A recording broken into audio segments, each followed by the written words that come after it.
तो आज हम डिस्कस करेंगे हमारा इस चैप्टर का मेटल्स और नॉन मेटल्स का लास्ट टॉपिक मेटलर्जी। मेटलर्जी इसके 5 पार्ट हैं, ठीक है, और वो पांचों के पांचों पार्ट एक एक करके डिस्कस करेंगे। उसमें होता क्या है कि मेटल्स को ना हमें जैसे मेटल किसी भी फॉर्म में मिल जाते हैं, वो बिल्कुल साफ सुथरे या प्योर फॉर्म में नहीं है, या फिर कोई इनमें इम्प्योरिटी होती है अलग से, तो उनको साफ करते करते बिल्कुल एंड में जो प्योर मेटल मिलता है हमें, वो मेटलर्जी वो प्रोसेस है कि कई सारे स्टेप्स करने पे लास्ट में जाके हमें वो प्योर मेटल मिलता है। तो वही सारे पांचों के पांचों स्टेप डिस्कस करेंगे।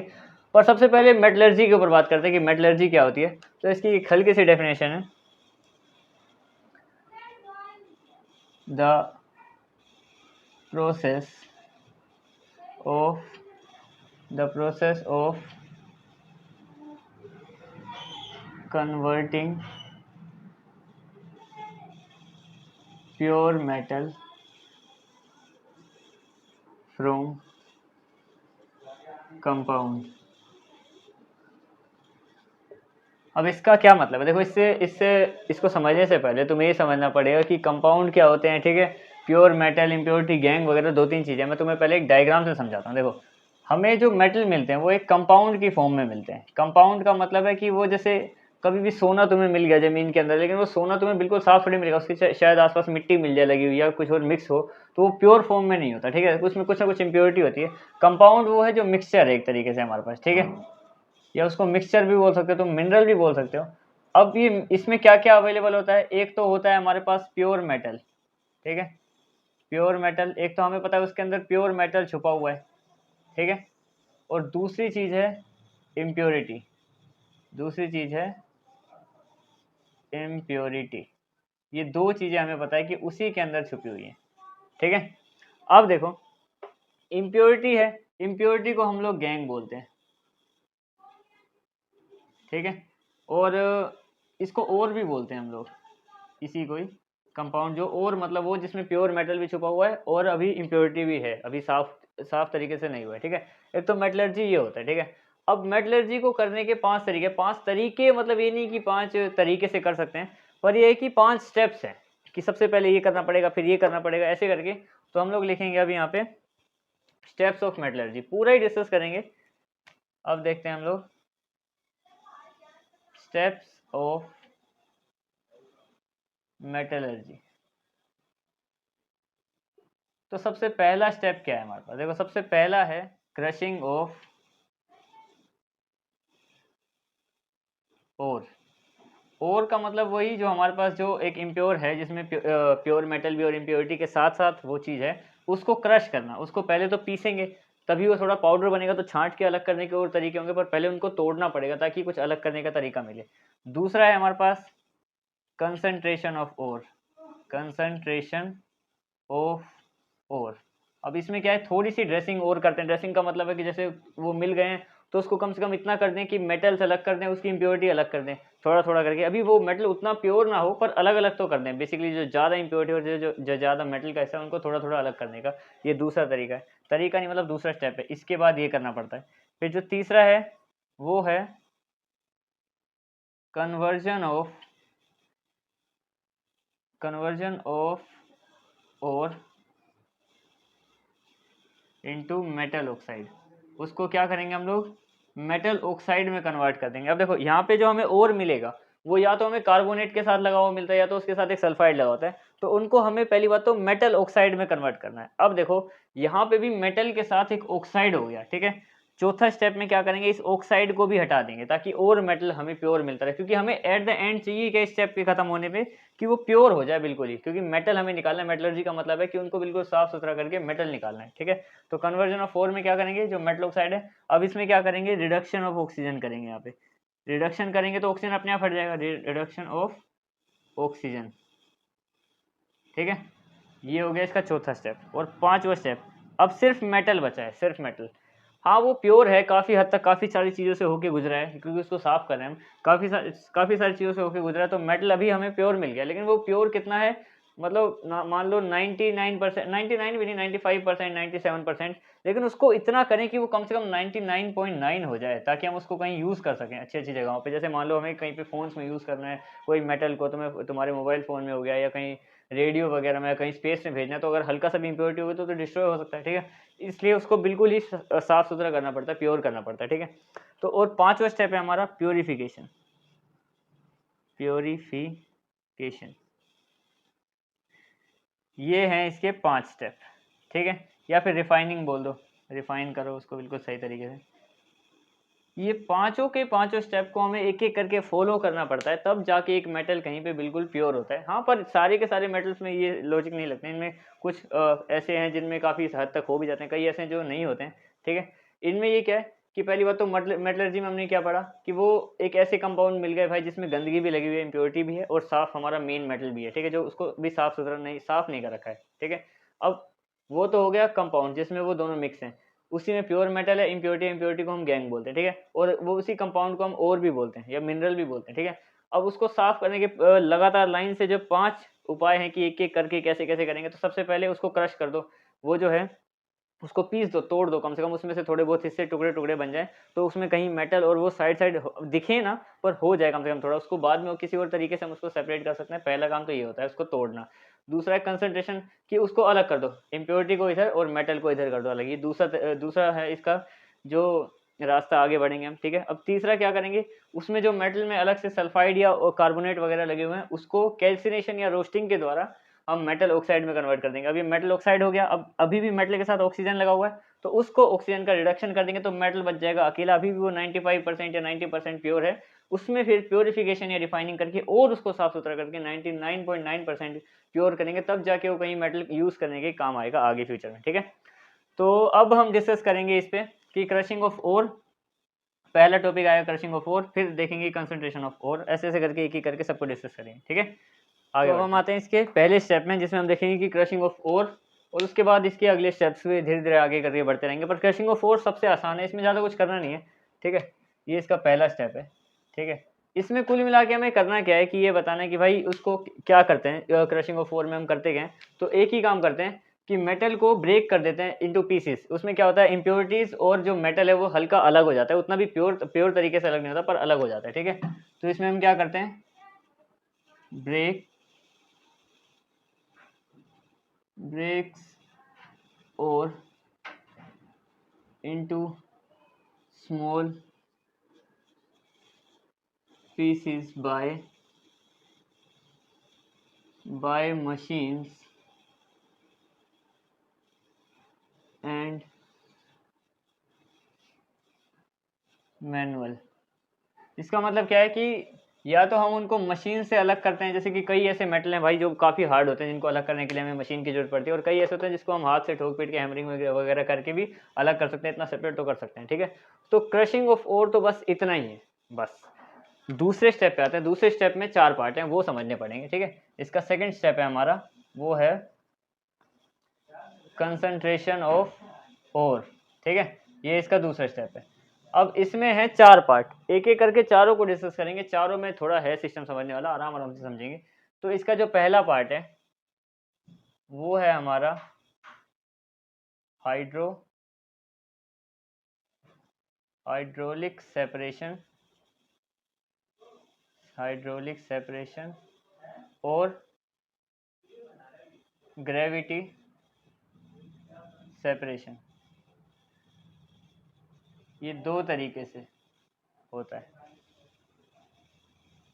अब इसमें क्या होता है, देखो, ग्रेविटी सेपरेशन भी बोल सकते हैं इसको, हाइड्रोलिक सेपरेशन भी बोल सकते हैं, क्योंकि दोनों इसमें यूज़ होते हैं एक साथ, ठीक है। ग्रेविटी भी उतनी इस्तेमाल होती है जितनी इसमें हाइड्रोलिक सेपरेशन यूज़ होती है। इसमें हम करते क्या है, बेसिकली हम क्या करेंगे, जैसे कि मान लो हमारा जो अभी हमने क्या किया, क्रश करके वो पाउडर की फॉर्म में आ चुका है इस टाइम हमारा जो मिनरल है। मिनरल में हमारे क्या है, इम्प्योरिटी भी है और मेन मेटल भी है, ठीक है।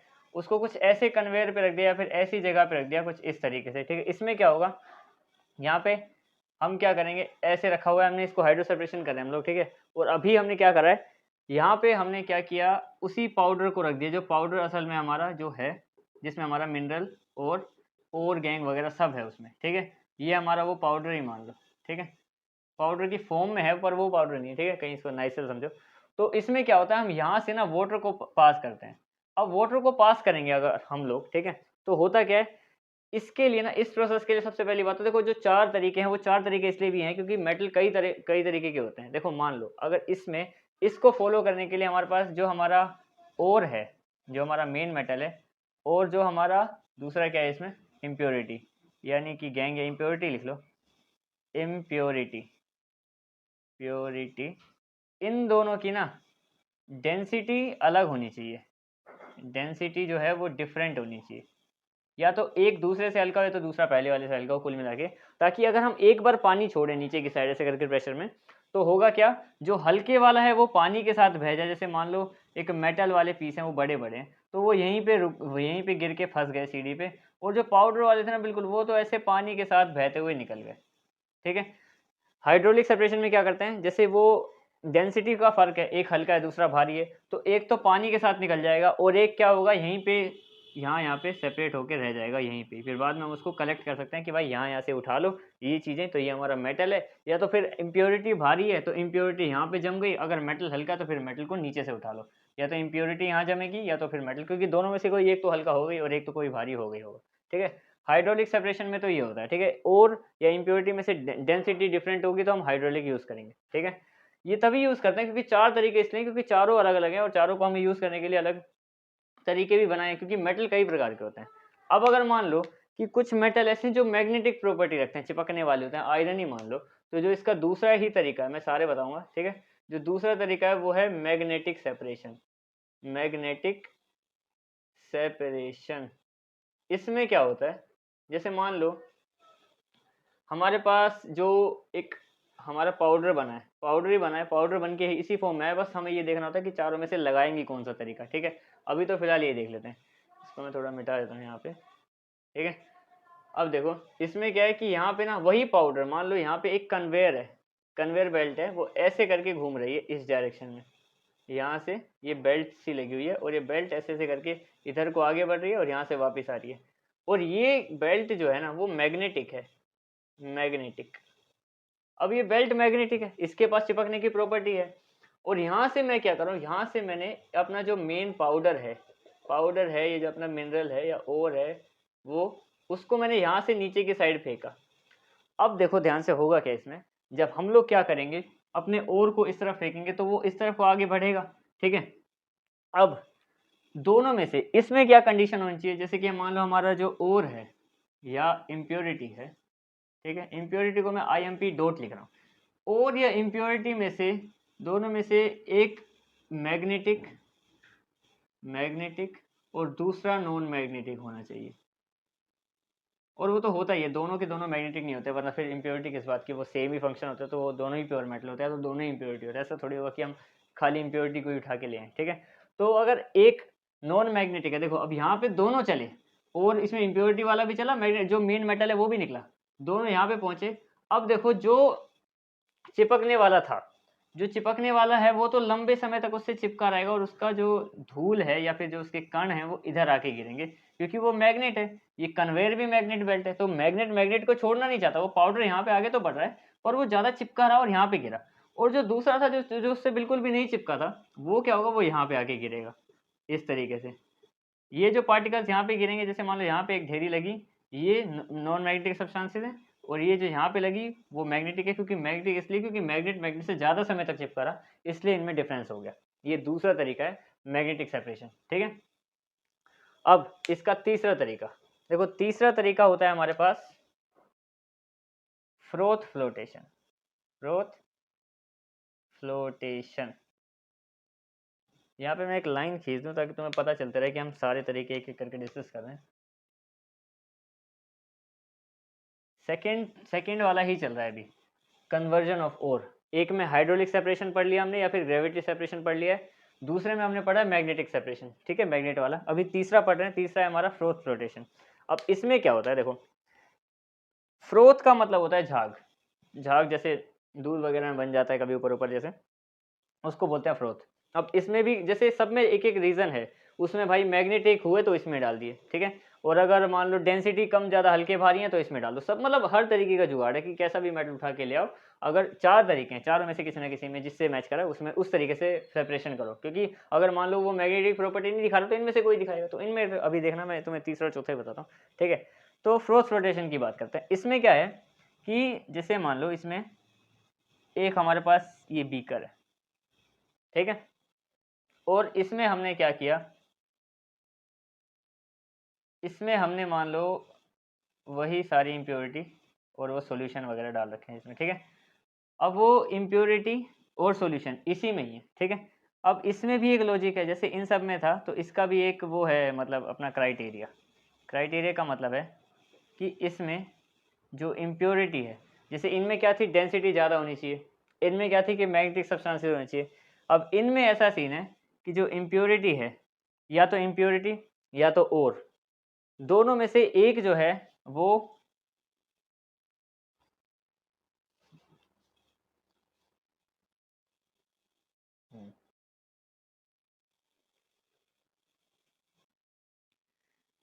हाइड्रोफिलिक और हाइड्रोफोबिक होना चाहिए। अब हाइड्रोफिलिक और हाइड्रोफोबिक का क्या मतलब होता है? हाइड्रोफिलिक का मतलब है जो वाटर लविंग हो, जो वाटर से प्यार करे, मतलब जिसको पानी पसंद हो, ठीक है, वो हाइड्रोफिलिक है। हाइड्रोफोबिक का मतलब है जिसको पानी नहीं पसंद है, कुल मिला के, ठीक है। अब इसका लॉजिक क्या बनता है, जैसे कि मान लो हमने क्या किया इसमें, हमने क्या किया भाई, इसमें हमने वो मिक्स कर रखा है अपनी इम्प्योरिटी और जो मेन मेटल है, वो इसके टुकड़े यहाँ पे पड़े हुए हैं, ठीक है। अब पानी के अंदर क्या है, देखो वाटर है, एक तो वाटर है और दूसरा इसी सॉल्यूशन में ऑयल भी है हल्का सा, ठीक है। जो इसमें है, एक तो ऑयल के मॉलिक्यूल है और दूसरा वाटर के मॉलिक्यूल है। अब हमें पता है कि या तो दोनों में से कोई एक तो हाइड्रोफिलिक होता है और दूसरा हाइड्रोफोबिक होता ही है, कंडीशन हमने पहले बोल रखी है, ठीक है। अब हाइड्रोफिलिक होगा तो वो क्या करेगा, वो पानी के साथ बॉन्ड बनाएगा, ठीक है। और जो हाइड्रोफोबिक होगा वो पानी पे नहीं चिपकेगा, वो वहां पे देखेगा जहाँ पे हल्के से भी ऑयल के पार्टिकल्स है वो उन पे जाके चिपक जाएगा, ठीक है। तो हम इस सिचुएशन में हम करेंगे क्या, यहाँ पे एक ऐसी पाइप लगाएंगे, ठीक है, और यहाँ से हम करेंगे एयर की सप्लाई, और साथ साथ ही जो मिक्सचर है इसको करेंगे शेक, जैसे जैसे दही भिगोते हैं ना, ठीक है। उससे क्या होगा, इसमें झाग बनने लगेगा। झाग बनेगा तो क्या होगा, ऑयल जो है वो हमेशा ऊपर आ जाता है, तुम्हें पता है जो तेल है वो पानी के ऊपर तैरता है हमेशा, ठीक है। तो जो ऑयल है वो ऊपर आ जाएगा और जो पानी है वो तो नीचे रहता है, पानी को क्या फर्क पड़ता है, ठीक है। अब जो ऑयल है वो ऊपर आएगा तो ऑयल के साथ साथ वो भी ऊपर आएगा जो वाटर हीटिंग सब्सटेंस था, यानी कि हाइड्रोफोबिक सब्सटेंस था। दोनों में से कोई भी, क्या तो वो हमारा मेटल था या तो हमारी इंप्योरिटी थी। दोनों में से अगर कोई इंप्योरिटी चिपक रही है तो इंप्योरिटी झाग बन के ऊपर आ गई, ठीक है। और अगर मेटल चिपक रहा है तो मेटल उसके साथ ऊपर आ गया, ठीक है। और जो यहाँ पे मान लो यहाँ पे बन गया हमारा झाग, ठीक है, इसके साथ ये, इसी को फ्रोथ बोलते हैं, ठीक है, यही हमारा फ्रोथ होता है झाग, ठीक है। इसके साथ वो ऊपर आ गया, अभी तो इतना समझ में आ गया। और जो बाकी है वो सेटल होके बैठ जाएगा नीचे, क्योंकि वो दूसरा तो वाटर लविंग है, वो तो पानी के साथ ही घुला हुआ है आराम से, ठीक है, उसको कोई दिक्कत नहीं है। तो यहाँ से भी हम आराम से इनको सेपरेट कर सकते हैं। जैसे कि मान लो इम्प्योरिटी ऊपर आके चिपक गई तो हम क्या करेंगे, इम्प्योरिटी हटा देंगे, मेटल फिर निकल गया। जैसे यहाँ पे भी मेटल बच गया था, यहाँ पे मेटल अलग था, यहाँ पे भी मेटल और इम्प्योरिटी अलग है। मतलब हर जगह एक ही काम हो रहा है कि मेटल और इम्प्योरिटी अलग हो जा रहे हैं। या इसमें क्या होगा, या तो मेटल ऊपर चला जाएगा फ्रोथ के साथ, या तो फिर मेटल नीचे रह जाएगा। इसमें क्या होगा, या तो मेटल जो है वो सीढ़ियों पे कहीं ना कहीं फंस जाएगा, क्योंकि पानी जो है वो भारी चीज़ को लेके जा रहा है। या तो अगर वो इम्प्योरिटी है भारी वाली तो फिर हल्का मेटल यहाँ पे जाके ढेरी बन जाएगी उसकी, मतलब अलग हो जाते हैं कुल मिला के, ठीक है।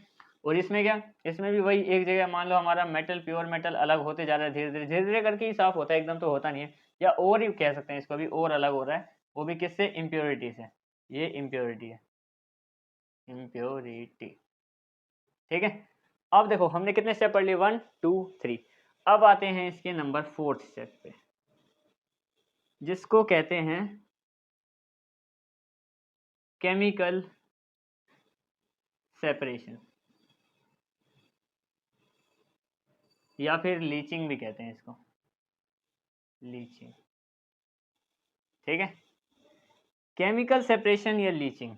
अब इसमें क्या होता है, इसमें भी एक कंडीशन है। जैसे मान लो इन सब में एक एक कंडीशन मैं तुम्हें बता रहा हूँ, ठीक है। कंडीशन होगी तभी तो पता चलेगा कि भाई मेटल इसमें से इसमें एडजस्ट हो रहा है तो उससे जैसे इससे एडजस्ट हो रहा है तो इसके साथ करो। अब इसके साथ है तो इसकी कंडीशन क्या है कि दोनों में से, और में से या फिर इम्प्योरिटी में से एक वोलेटाइल होना चाहिए और दूसरा, अरे वोलेटाइल, एक वोलेटाइल होना चाहिए और दूसरा नॉन वोलेटाइल। अब ये वोलेटाइल और नॉन वोलेटाइल होता क्या है, वोलेटाइल का मतलब है जो पानी के साथ हो जाए मिक्स, पानी के साथ या किसी सॉल्यूशन के साथ हो जाए, मतलब अच्छे से मिक्स हो गया।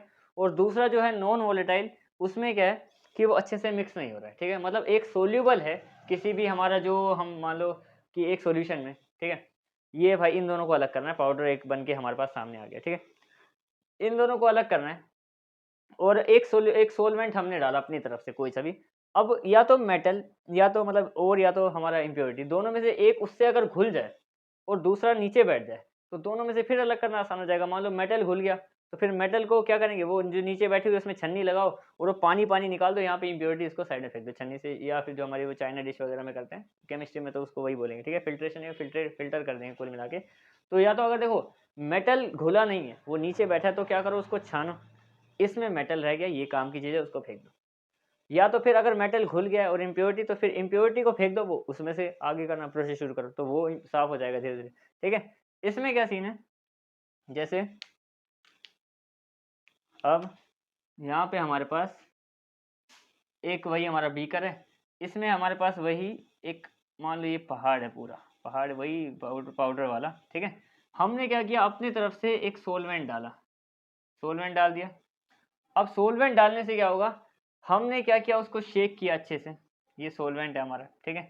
शेक किया, अगर एक था वोलेटाइल वो तो हो गया इसके साथ मिक्स, अच्छे से घुल गया, और दूसरा नॉन वोलेटाइल था वो नीचे होने लग गया सेटल। मान लो ये अभी घुल गया है, ठीक है। अब ये घुल गया है तो इसका कलर वलर चेंज होगा, वो अलग बात है। पर जो नहीं घुला वो इम्प्योरिटी है या तो वो मेटल है, दोनों में से कोई एक है, वो नीचे बैठ जाएगा, ठीक है। अब इस तरीके से इसमें भी क्या होगा, ये भी सेपरेट हो जाएंगे, मेटल इसके साथ हो जाएगा, या तो फिर मेटल ही नीचे बैठ जाएगा, या तो फिर मेटल ही मिक्स हो जाएगा, दोनों में से कोई भी, ठीक है। ये थे कंसंट्रेशन ऑफ ओर के चार पार्ट, बिल्कुल मैंने तुम्हें एक एक करके सारे समझा दिए। अब इसमें कंडीशंस के हिसाब से, जैसे कि मेटल भाई कोई डेंसिटी वाले हैं तो इससे करो, मैग्नेटिक है तो उससे करो, वाटर लविंग हीटिंग है तो इससे करो, और अगर इनमें से भी कोई नहीं है तो फिर जो नॉन वोलेटाइल वोलेटाइल है इनमें से करो, ठीक है। तो इस तरीके से हम लोग क्या कर सकते हैं कि मेटल और मेटल में बेसिकली इम्प्योरिटी और को अलग कर सकते हैं, और उसके बाद अगला स्टेप पे जाएंगे जिसमें हम ऑक्साइड बनाते हैं, ठीक है। That's it.